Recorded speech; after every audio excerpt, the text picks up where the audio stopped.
Talk to Fluency from beginner to fluent. Take your English skills to the next level. Okay, let's unpack this. Imagine a world where, the secret to happiness isn't really about tropical getaways or, say, winning the lottery. Right. What if it's actually found in colder climates and robust social safety nets and just this amazing level of mutual trust?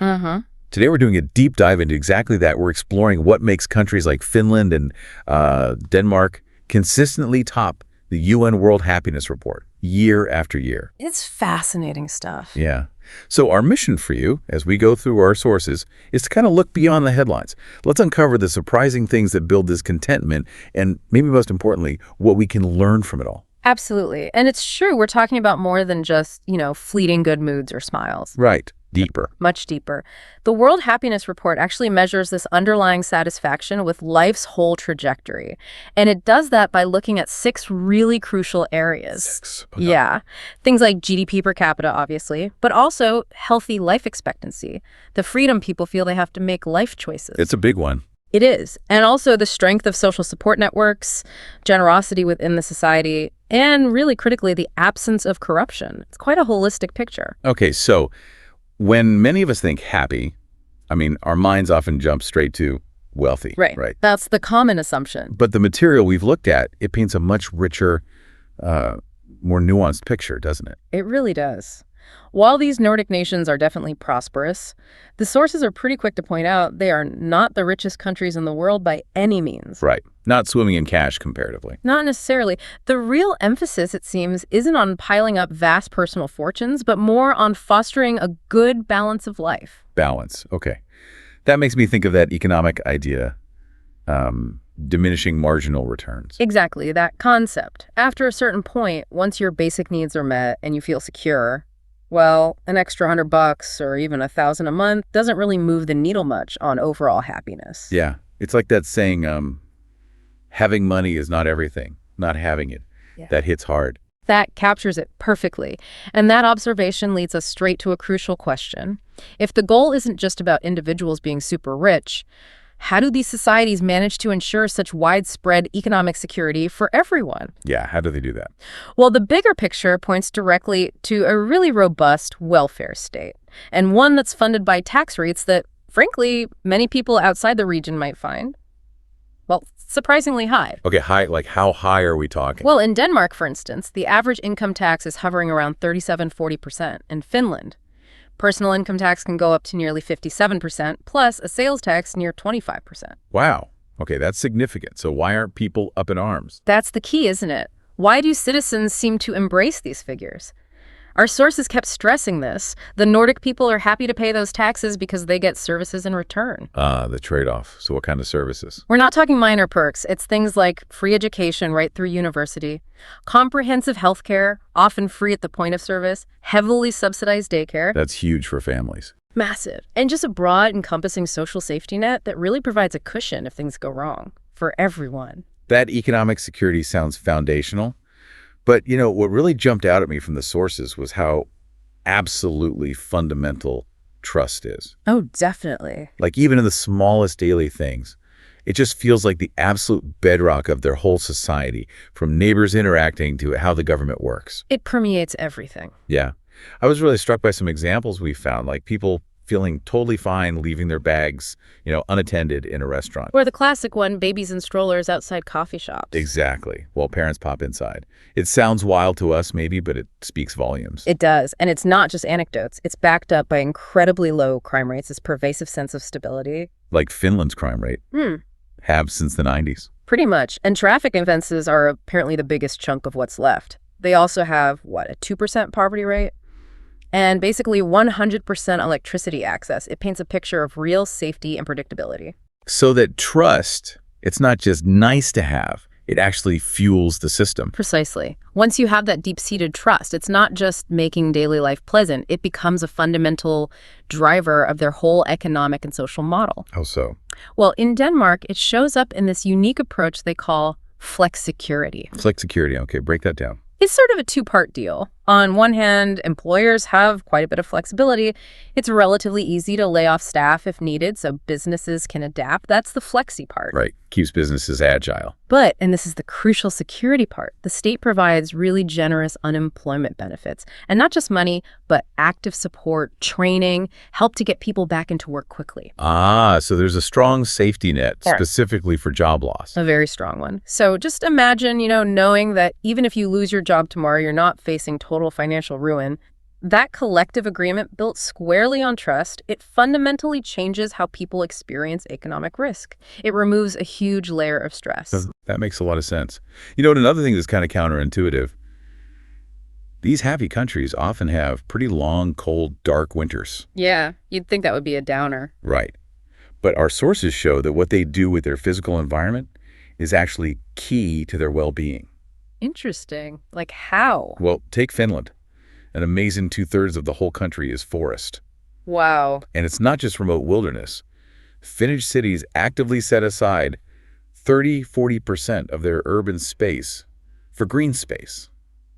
Helsinki alone has like 52 nature reserves within the city. So nature is right there, accessible. Exactly. It's so important that residents apparently rank proximity to nature as their second highest priority, right after good transportation. That says a lot. And then look at Copenhagen in Denmark. It's gone through this incredible transformation. Used to be a polluted industrial city back in the 80s. Right, I remember reading about that. Now it's celebrated as the world's most sustainable capital. They even cleaned up the harbor so much you can swim in it. That's amazing. And public access to waterfronts is deliberately protected in the city design. It's for everyone. So what this really tells us is that bringing nature and sustainable practices into daily life isn't just some nice add-on. It's a deliberate core design principle. It's baked in. Yeah, woven into the fabric. The examples are really striking. Think about Copenhagen's cycling culture. An incredible 58% of residents bike to work or school. 58%, that's huge. It is. And they use over 500 kilometers of dedicated bike lanes. And these aren't just painted lines on a busy road. Often they're physically separated, protected barriers. Making it feel safe. Exactly. Safe, fast, accessible for literally everyone, kids, women, older people. Then you have the story of Sam's Island. Oh yeah, the energy island. That's the one. This small community basically achieved complete energy independence, and they did it by involving everyone. Islanders actually co-owned the wind turbines. They used biomass for district heating. So it wasn't just imposed from above. Not at all. It made their energy cheaper, created local jobs, and fostered this amazing sense of collective ownership and purpose. Real community power. Thinking about all these structures, the welfare state, the trust, the green cities, it makes you wonder about the individual experience. What does this mean for, personal growth, everyday life? That's a great question. And it turns out how these societies approach education and work-life balance is also pretty distinctive. Okay, like how? Education first. Well, Finland boasts a 100% literacy rate. Just phenomenal. Incredible. And Denmark has this really interesting approach. Kindergarten is deliberately a light touch focused on exploring, cooperating, not heavy academics. Less pressure early on. Right. Then for 15-year-olds, they have something called Efterskola. It's basically a year away from home at a residential school. A whole year? Doing what? It's focused entirely on self-discovery, building community, pursuing passions, maybe sailing or art or diving. No. And critically, no exams, no grades, just growth. Wow. A year just refining yourself before hitting serious academics. Exactly. And then for adults, aged 18 to 99, they have folk high schools. These are also residential, and they recruit passionate practitioners in fields, not just academics. Again, no rigid curriculum, no grades. It's about personal development, becoming a good citizen. That's a lifelong learning model. It is. And on top of all that, university education is free. Students often even get extra support for living costs. It really eases the financial burden. So education is really seen as a right and something to be explored, not just endured. Absolutely. It paints this picture of a society where your basic needs are so well covered that you actually get the freedom to genuinely shape your life, pursue what really matters to you. And does that carry over into work life too? Very much so. That work-life balance piece is huge. Finland, for instance, typically has a 35-hour work week. 35 hours, nice. And really generous parental leave. We're talking 10 months paid leave with specific chunks for both the mother and the father. It encourages real co-parenting. That's progressive. Plus, new mothers get a free baby box from the state, packed with like 63 essential items. It's a real symbol of support. That's lovely. What about Denmark? In Denmark, apparently working late is often seen negatively, like a sign you're inefficient, not that you're dedicated. Haha, opposite of some cultures. Right. People take breaks. One source mentioned a woman, Christina, who was unhappy in her job. She got about $2,000 a month from the government for 8 months just to figure out her next career step. 8 months of support to find the right path. Yeah. That's incredible freedom. It really is. And paid annual vacation is standard, of course. Like 4 weeks in summer, 1 in winter in Finland is typical. So the whole system seems geared towards enabling people. Exactly. It underscores this philosophy where the government's role isn't just to stay out of the way, but actively to protect citizens and enable choices. It's less about freedom from government, more freedom through collective support. And it connects back to that idea you mentioned earlier. Yeah, the idea that everybody participates. They seem to strive for a society where there's no super wealth and absolutely no super poverty. More of a level playing field. Okay, so we've painted a pretty rosy picture here. High trust, great services, work-life balance, but surely it's not perfect. Our deep dive must have uncovered some challenges too. Oh, absolutely. No society is perfect, and it's important to see the nuances. Even the happiest places face real struggles. Like what in Finland, for example? Well, Finland's grappling with a shrinking population. That puts serious long-term pressure on funding that generous welfare model we talked about. Right, fewer workers supporting more retirees. Exactly. They also have a climbing housing crisis, particularly in cities. Wow. And the whole geopolitical Russia situation has definitely hit energy prices and caused anxiety. That makes sense. Anything else? Well, the sources also point to higher rates of mental illness in Finland, about 1.2 times the EU average. And drug and alcohol abuse rates are notably higher, about 66% more than their European peers. Wow, any theories why? It's complex. Some link it to potential issues of social exclusion, or maybe a culture that historically involves heavier drinking patterns, or even at times a sort of stoic isolation. It's not straightforward. In Denmark, what are their complexities? Denmark faces criticism over its refugee policies sometimes. You also see far-right parties having a visible presence in their proportional parliament system. Okay. And interestingly, some people talk about a stress epidemic in Denmark. Kind of ironic. How so? Stress from having too good a work-life balance. Sort of. It's like the very expectation of achieving this perfect, balanced, happy life can itself become a new source of pressure and anxiety if you feel you're falling short. That's a fascinating paradox. It is. And another point often raised is that Denmark's social circles can be quite tight-knit, making it potentially harder for outsiders or immigrants to fully integrate. So it's a complex picture then. High overall happiness, but still real struggles underneath. Exactly. And there's this interesting phenomenon researchers sometimes mention, the contrast effect. Contrast effect. The idea is, while these societies report really high general life satisfaction, it might actually make it psychologically harder to be unhappy if you're struggling. Because everyone else seems so happy. Kind of. Your own unhappiness might feel more intense, more isolating, because of the stark contrast with the perceived norm. That makes a grim sort of sense. But it's also crucial to add historical context here. Denmark's suicide rates, for example, were alarmingly high back in 1980, around 40 per 100,000 people. Really high. Terribly high.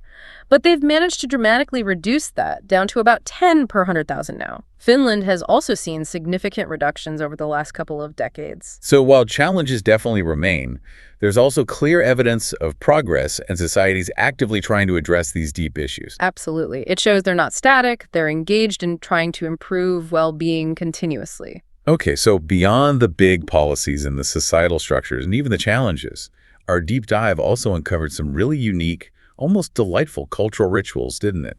Things that seem to reinforce well-being daily. Yes. Those were some of my favorite parts. Like Finland's sauna culture. Yeah. It's not just about getting warm. It's described as practically a sacred thing. It really is. What were the numbers? Like 2.3 million saunas for 5.5 million people? Something crazy like that. Yeah.